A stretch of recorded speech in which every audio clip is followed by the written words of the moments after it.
Bismillahirrahmanirrahim.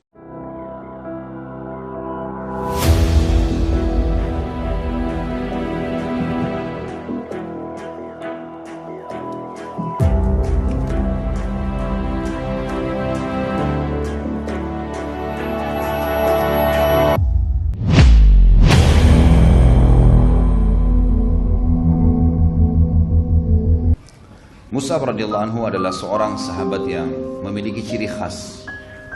Ciri khasnya dibandingkan dengan sahabat yang lain adalah orang yang sebelum masuk Islam sangat kaya raya dan terkenal berkumpul padanya putihnya kulit yang bersih, wajah yang tampan, pakaian yang selalu bersih, serta minyak wangi yang selalu semerbak.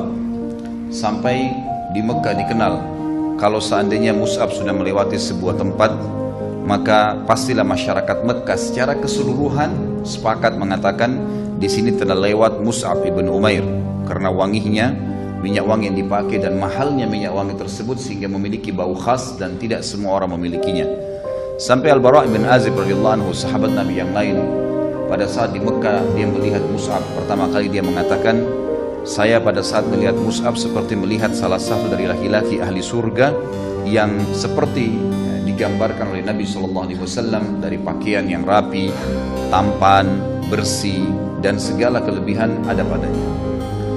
Figur Mus'ab radhiyallahu anhu adalah seseorang yang pantas untuk dijadikan sebagai rujukan dan juga suri tauladan, diidolakan, karena banyak sekali pelajaran yang akan kita ambil dari tokoh kita ini. Pada kali ini saya akan coba membalik metode yang saya gunakan. Biasanya metodenya ad-durus wal ibar, pelajaran-pelajaran dulu yang saya ambil dari kisah tokoh kita. Tetapi kali ini saya akan balik, saya akan masuk ke masalah pribadi Mus'ab radhiyallahu anhu, kemudian baru kita ngambil pelajaran dan juga ibrahnya. Mus'ab radhiyallahu anhu bernama Mus'ab bin Umair bin Hashim bin Abdul Manaf bin Abdul Dar bin Qusay bin Kilab bin Murrah al-Qurashi Abu Abdillah. Beliau tentu ayahnya bernama Umair bin Hashim, salah satu kepala suku yang terkenal di Mekah dan juga orang kaya raya, memiliki wibawa. Dan ibunya bernama Khunas binti Malik. Ada tradisi orang-orang jahiliyah dulu, teman-teman sekalian, kalau ada wanita lahir dari jalur nasab yang kuat di pandangan mereka, misal ayah ibunya adalah orang-orang yang terkenal, sama jajaran jalur nasabnya, keadaan ekonominya, kepintaran dan kecerdasannya, kelebihan fisiknya, maka anak yang lahir itu nanti, kalaupun perempuan, dia punya kedudukan khusus. Kapan dia menikah dengan level laki-laki yang di mata mereka pada saat itu lebih di bawah sedikit saja dari keadaan ekonominya, atau fisiknya, atau kecerdasan, atau jalur nasabnya, maka perceraian ada di tangan si wanita. Dia menentukan segala sesuatu di rumahnya, dan ini tentu pemahaman yang salah dalam agama Islam. Tapi ini masa jahiliyah dulu. Ibu Mus'ab radhiyallahu anhu adalah salah satu wanita yang seperti ini. Wanita ini memiliki kedudukan yang sangat luar biasa, sampai dia termasuk wanita yang bisa menceraikan suaminya. Sehingga memang karena kekayaannya, kecantikannya, jalur nasabnya yang luar biasa dan kecerdasannya, maka karena kayahnya dia selalu menghiasi Mus'ab, yang kebetulan waktu itu adalah anak pertamanya. Dan Mus'ab punya adik laki-laki lain yang bernama Abdul Aziz. Nanti akan ada kisah yang kita akan sampaikan. Tapi yang jelas dia selalu menghiasi Mus'ab dengan pakaian yang terbaik, dan selalu menggunakan baju yang terbuat dari kain kutun dari Yaman, dan ini terkenal sangat mahal. Minyak wangi yang dipakai dari negeri Syam, dan ini juga terkenal pada saat itu minyak wangi yang paling mahal. Ya mungkin kalau kita beberapa negara sekarang yang terkenal dengan minyak wangi yang mahal, mungkin seperti itulah. Tapi yang jelas didatangkan ke Mekah. Kemudian sepatu yang dipakai dan segala macam yang berhubungan dengannya, termasuk rambut yang sangat lurus berwarna hitam dan sangat indah disisir rapi ke belakang, sampai menerpa pundak Mus'ab radhiyallahu anhu dengan ketampanannya. Dan saking tampannya, sampai di perang Uhud nanti Ibnu Qami'ah ini yang telah memukul Nabi Muhammad SAW di perang Uhud, sebagaimana akan saya jelaskan kembali review kisahnya, walaupun sudah pernah kita sampaikan. Dialah nanti yang akan membunuh Mus'ab di perang Uhud, dan dia mengira Mus'ab adalah Nabi Muhammad SAW karena miripnya. Dan kita sudah tahu bahwasanya para ulama sepakat mengatakan kalau Yusuf alaihissalam diberikan sepertiga kegagahan dunia, maka Muhammad sallallahu alaihi wasallam diberikan seluruh kegagahan dunia. Jadi tidak ada apa-apanya Nabi Yusuf alaihissalam dibandingkan Nabi Muhammad alaihissalam. Tapi beliau selalu bertawadhu. Mus'ab ini orang yang sangat mirip dengan Nabi sallallahu alaihi wasallam. Ya, jadi manusia biasa yang bukan Nabi, tetapi memang dia memiliki kelebihan yang luar biasa. Dia lebih muda dari Nabi SAW 14 tahun. Karena Nabi SAW lahir tahun 571 Masehi dan Mus'ab lahir tahun 585 Masehi. Tentu istrinya bernama Hammanah binti Jahash yang nanti setelah Mus'ab meninggal dunia dinikahi oleh Talha bin Ubaidillah setelah kasus terbunuhnya di perang Uhud. Akan kita jelaskan nanti. Dan Allah karuniai dua orang anak bernama Muhammad dan Abdullah. Dan Abdullah adalah anak pertama, maka diberikan julukan dengan Abu Abdillah.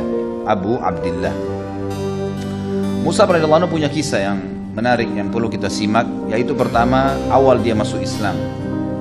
Awal masuk Islam tokoh kita ini teman-teman sekalian, dia mendengar saja kalau ada seseorang yang mengaku Nabi di Mekah, dan dia termasuk salah satu sahabat yang tidak ada seorang pun mengajaknya untuk Islam, sendirian dia datang. Nah, dia mendengar. Dia datang ke Darul Arqam lalu dia menemui Nabi SAW. Dan luar biasa kelebihan yang dimiliki oleh Mus'ab adalah begitu mendengar, dan ini adalah sebuah pelajaran besar yang kita ambil. Pelajaran pertama, dia mendengar, menerima, memahami dan mendalami, kemudian mempraktikkan dan mempertahankan sampai mati. Maka dia mengucapkan syahadat di kali pertama mendengarkan dari Nabi SAW ayat-ayat Al-Quran. Dan semenjak itu Mus'ab tidak pernah meninggalkan majlis Nabi SAW. Sehingga seperti judul kita, Mus'ab adalah da'i pertama Islam. Jadi memang dia karena cerdasnya, karena memahami semua apa yang Nabi SAW ajarkan pada saat itu, setiap wahyu turun dia langsung fahamin, dia amalkan, dia terima semuanya, dan dia yakini di kebenaran, maka akhirnya diutus oleh Nabi SAW menjadi da'i. Waktu dia masuk Islam tentu setelah syahadat, dia menyembunyikan awalnya karena dia takut dengan ibunya yang memiliki kedudukan tadi saya bilang. Tapi akhirnya ketahuan juga oleh ibunya. Maka oleh ibunya semua fasilitas Mus'ab ditarik. Apapun itu, dari pakaian, dari makanan, dari uang, segala-galanya. Dan Mus'ab itu belum punya pekerjaan.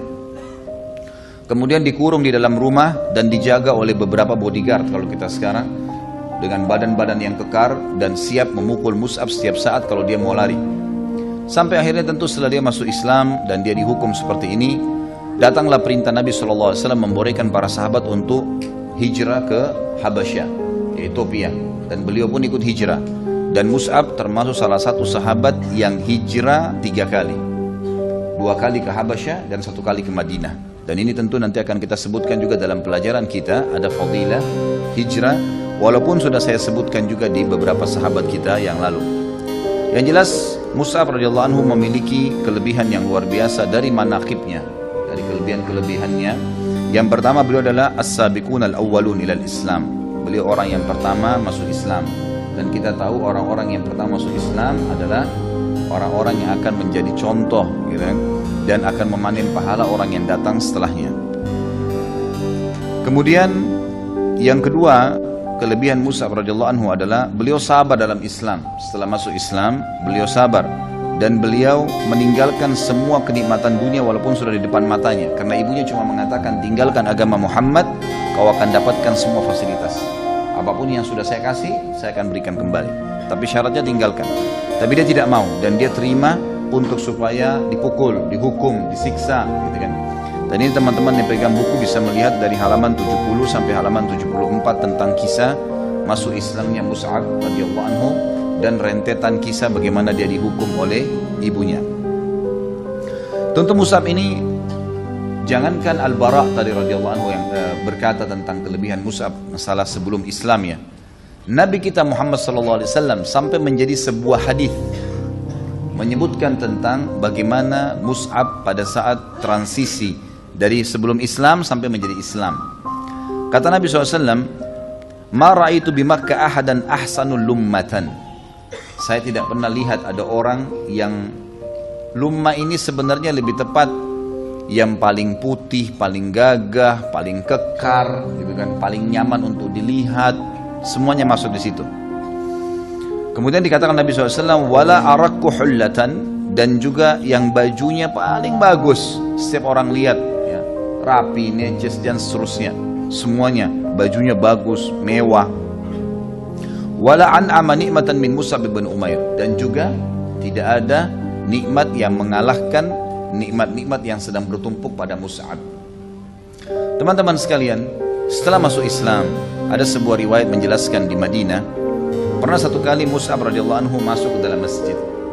Kemudian baju yang dipakai oleh Mus'ab itu punya 2 tambalan. Lalu para sahabat pun sempat pada saat itu teringat bagaimana keadaan Mus'ab sebelum Islam. Gitu. Luar biasa orang ini. Dulunya luar biasa, kemana-mana jalan pokoknya semua bajunya yang paling bagus, paling wangi dan seterusnya. Sekarang berubah total. Ya. Karena memang tidak ada fasilitas yang dia miliki. Sampai setelah masuk Islam pun, radhiyallahu anhu, sebelum ada pembebasan, ada harta ganima yang banyak dari harta perang, di mana para sahabat seperti Sa'ad bin Abi Waqqas, Umar bin Khattab, Abu Bakar sendiri dan banyak sahabat Nabi yang lain merasakan sampai meninggalnya Nabi SAW, mereka mengikuti peperangan-peperangan dan mendapatkan banyak ganimah sehingga mereka menjadi kaya. Tapi Mus'ab tidak sempat mendapatkan itu karena baru tahun 3 Hijriah beliau sudah wafat dan mati syahid di perang Uhud. Ya. Jadi pada saat dia masuk di tahun awal hijrah di Madinah dengan baju ditambal, maka para sahabat ada yang menundukkan kepala karena sedih melihat keadaannya. Luar biasa nih orang. Setelah masuk Islam ternyata begini keadaannya. Pada saat itu Nabi SAW melihat keadaan mereka dan beliau sempat bertanya. Ya, beliau sempat bertanya. Itu teman-teman bisa lihat, saya sempat tandain di buku kita ini di halaman 76.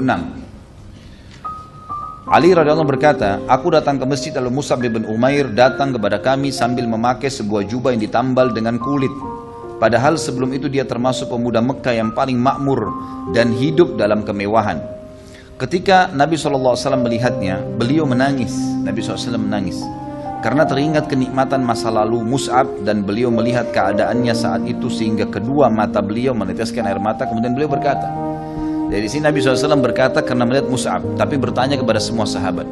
Sebelum saya jelaskan teman-teman sekalian tentang masalah riwayat ini nantinya, perlu antum tahu ya, sangat wajar terjadi kalau seseorang dari masa jahiliyah segala sesuatu tentu foya-foya, gitu kan? Mungkin dari sisi penampilan harus menggunakan baju bermerek misalnya. Kalau kita sekarang begitulah, anak-anak muda harus yang bermerek misalnya, minyak wanginya juga harus yang bermerek, topinya, dompetnya, sepatunya, kaos kaki pun. Mungkin ada kaos kaki yang sama kualitas harga 15.000 tapi karena tidak bermerek nggak dibeli, yang bermerek yang 700.000 dibeli misalnya. Seperti itulah. Jadi orang subhanallah setelah taubat, pastikan teman-teman sekalian kalau antum hadir di majelis ilmu kemudian masuk iman di dalam hati, jangan heran kalau ada terjadi transisi. Kayak misal kita sudah nganggap remeh nanti, kayaknya nggak perlu deh saya beli baju semahal ini, kayaknya nggak perlu deh saya pakai sepatu begini, kayaknya ini sudah cukup lah gitu. Oh ini haram nih nggak bisa. Itu akan terjadi tuh masa transisi itu, gitu kan. Itu sesuatu yang sangat wajar. Dan jangan sampai seseorang setelah dia hijrah, dia pindah, kemudian dia menganggap, oh dulu saya lebih enak. Itu pemahaman yang salah teman-teman. Tentu setelah antum hijrah pun jangan kotor, jangan kelihatan kumuh, tidak. Bukan itu yang dimaksud ya. Nanti akan kita jelaskan kenapa Mus'ab mengambil langkah itu. Tapi yang jelas kita tetap rapi, kita tetap bersih. Tetapi iman itu akan membawa kepada kesederhanaan, qana'ah namanya. Ya, bisa menerima keadaan. Ada mobil, naik mobil, nggak ada naik angkot, biasa aja, gitu kan. Saya tahu ada seorang ikhwah yang subhanallah dulu saya tahu betul bagaimana kehidupannya, miliarder yang luar biasa, masih muda, sudah punya banyak usaha. Setelah dia mengikuti pemahaman pengajian dan rutin mengikuti pengajian, mungkin selain saya juga ada, tapi dia rutin mengikuti pengajian saya memang. Saya tahu betul secara pribadi, subhanallah, sampai semua kendaraannya sekarang dijual karena memang dia harus membayar utang-utang riba ada di bank. Dan sekarang dia sewa mobil yang sangat tua gitu. Saya baru ketemu aja kemarin ya, kan, di salah satu kota di Indonesia, tidak usah saya sebutkan. Kemudian saya ketemu lalu saya heran melihat dia dengan perubahan yang luar biasa, dari pakaian yang sederhana tapi tetap bersih dan rapi gitu kan. Penampilan yang dulunya tidak pernah pelihara jenggot sekarang sudah berjenggot, dengan penampilan mobil yang dia sewa dulunya pakai mobil Alphard, setiap datang kalau temuin saya, tiba-tiba berubah sekarang sewa mobil. Saya tanya, di mana mobilnya, akhi? Dia bilang, sudah saya jual semua, Ustaz. Kenapa? Ya karena saya melihat riba, walaupun saya pakai mobil bagus, tapi itu utang semuanya. Dan akhirnya menjadi masalah buat saya. Bahkan setelah saya jual semua, ada mungkin 4-5 mobil, semua masih belum bisa nutupin. Tapi ucapan lisannya, alhamdulillah Ustaz, ada ketenangan jiwa yang tidak pernah saya rasakan dulu. Dulu cuma selalu bawaannya sombong, bangga-banggaan, selalu yang dibicarakan sama teman-teman tuh materi-materi saja. Mobil ini keluar tahun baru nih, model ini yang baru keluar, terus bersaing, dijual lagi mobil tersebut, ganti lagi dengan mobil yang sama, hanya karena beda tahunnya. Pakaian diikutin perkembangannya, segala macam lah hal yang berhubungan dengan duniawi. Ternyata ini teman-teman sekalian bukan terjadi sekarang, waktu kita saja. Di zaman Nabi SAW terjadi. Dan renungi apa yang Nabi SAW katakan kepada para sahabatnya tentang masa transisi ini setelah melihat Mus'ab. Kata beliau, antumul yawma khairun am idha gudhiya ahadikum bijafnatin min khubsin walahm. Qulna nahnu yawma idin khairun nukfal mu'nah wa natafarragu lil ibadah. Faqal bal antumul yawma khairum minkum yawma idin. Kata Nabi SAW, saya mau tanya kalian, apakah hari ini keadaan kalian sekarang setelah masuk Islam, dalam kesederhanaan, semua dirasa cukup aja, nggak usah berlebihan, kemudian tidak terlalu menjadikan dunia sebagai target, apakah itu lebih baik bagi kalian atau di zaman dulu waktu kalian di masa jahiliyah? Kebetulan Mus'ab yang menjadi target pembicaraan, karena beliau dulu orang kaya raya. Di zaman dulu di mana dia selalu dihidangkan makanan di depannya di nampan yang terdiri dari roti dan daging. Makna kalimat ini, semua apa yang dia inginkan dilayani, semua kebutuhannya dipenuhi. Di zaman jahiliyah Nabi SAW tahu nih sahabat-sahabat orang yang sangat mampu semua, kepala suku, mereka mustahil duduk satu tempat majlis bersama orang-orang yang dianggap lebih rendah nasabnya, gitu kan? Mustahil Abu Sufyan duduk dengan Bilal, mustahil Khalid bin Walid duduk dengan Khabbab bin Arad dan seterusnya radhiyallahu ajma'in. Tetapi setelah Islam mereka duduk sama-sama, pakaiannya sama, mereka makan satu piring, minumnya segelas bersama. Perubahan total gitu kan. Maka kata sahabat, ya Rasulullah, tentu menurut kami hari yang dulu lebih baik. Hari yang dulu lebih baik dari sisi kenikmatan, kami lebih baik. Kami mendapatkan kecukupan hidup sehingga kami bisa konsentrasi ibadah. Maksudnya kalaupun kami dalam keadaan tetap sama dulu, kemudian kami kalau mau ibadah jahiliyah maksudnya ya, kalau kami mau berbuat apapun yang dulu diperintahkan, yang saya walaupun salah, saya bisa lebih tenang, kami bisa lebih tenang. Jawaban Nabi SAW, dan ini jelas, yang ini kita ambil pelajaran, tidak, justru kalian pada hari ini lebih baik daripada kalian pada hari itu. Kalau kita lihat di footnote-nya, ada footnote nomor 4, hadis ini riwayat Tirmidzi, dan juga disebutkan oleh beliau di nomor hadis 2476 dalam kitab Sifatul Qiyamah. Beliau mengatakan hadis ini hasan gharib dan tercantum dalam Sunan Tirmidzi redaksinya seperti yang di bawah ini. Saya langsung bacakan saja bahasa Indonesianya. Bagaimana dengan kalian jika salah seorang dari kalian pergi di pagi hari dengan satu pakaian dan pergi di sore hari dengan pakaian yang lain, diletakkan nampan makanan di hadapannya, lalu nampan yang lain diangkat, dan kalian menutupi rumah kalian dengan kain sebagaimana ditutupi Ka'bah. Maksudnya adalah waktu dulu kalian jahiliyah, kalau setiap keluar pagi pakai baju lain, siang bajunya lain, sore bajunya lain, gonta-ganti baju, dan malu kalau pakai baju yang sama misalnya. Zaman dulu. Kemudian kalian selalu diletakkan makanan di hadapan kalian, gonta-ganti nampannya. Kalau yang piring yang dipakai makan pagi lain, makan siang lain, makan malam lain, dibeda-bedain warnanya, karena memang ini maksudnya kelebihan materi yang dimiliki. Dan kalian menutupi rumah kalian dengan kain seperti kain Ka'bah, maksudnya memperindah rumah kalian sampai seperti Ka'bah, orang kagum karena ada kiswahnya. Mereka menjawab, wahai Rasulullah, kami hari itu lebih baik daripada keadaan kami hari ini. Kami bisa konsentrasi ibadah dan mendapat kecukupan hidup. Maka kata Nabi SAW, tidak, kalian hari ini lebih baik daripada keadaan kalian di hari itu.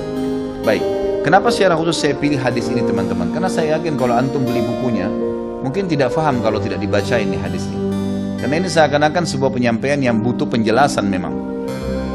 Yang dimaksud dari sabda Nabi SAW di sini, beliau ingin memotivasi para sahabat dan juga memotivasi kita semua umatnya membaca riwayat ini, Kalau setelah hijrah dan keadaan kita akhirnya menjadi lebih menerima keadaan, lebih merendah, sudah tidak mau lagi jor-joran sama orang, bersaing pada hal-hal yang haram, semua transisi perubahan itu, ketahuilah itu lebih baik, kata Nabi SAW. Kenapa lebih baik?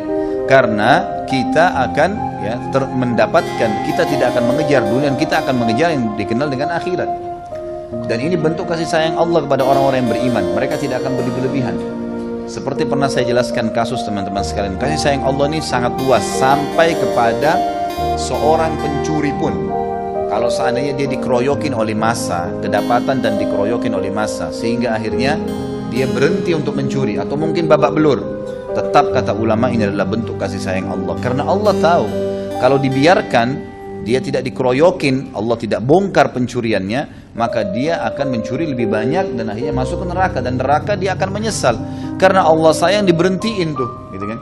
Sama halnya kasus tadi, kalau Allah biarkan kita dan tidak memberikan kita hidayah dalam keadaan-keadaan foya-foya, hal-hal yang berlebihan tadi, maka akan membuat kita lalai. Dan sampai kapan nih kita lalai? Akhirnya penyesalan yang terjadi. Padahal sebenarnya dengan cobaan atau transisi perubahan ini, maka kita akan jauh lebih dekat dengan Allah Subhanahu wa taala. Itu yang dimaksud.